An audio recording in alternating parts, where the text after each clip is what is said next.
عربی کے کچھ مخفف الفاظ ہیں، آج ان کے بارے میں بتاؤں گا۔ یہ الفاظ ہیں حوقلہ، حیلہ، حسبلہ، حمدلہ، حللہ، بسملہ، سبحلہ۔ تو یہ جب کوئی بولتا ہے تو اس کا پورا مفہوم کیا ہوتا ہے وہ دیکھیں۔ حوقلہ اگر کسی نے بولا تو مطلب یہ بولنا چاہتا ہے لا حول ولا قوت الا باللہ۔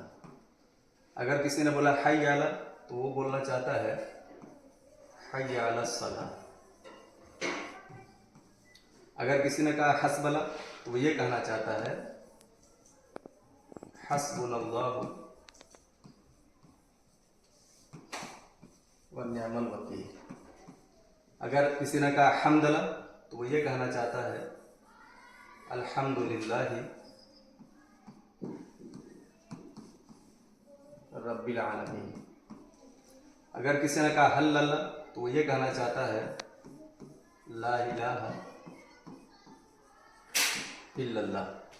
اگر کسی نے کہا بسملہ تو وہ یہ کہنا چاہتا ہے بسم اللہ الرحمن الرحیم۔ اگر کسی نے کہا سبحلہ تو یہ کہنا چاہتا ہے سبحان اللہ۔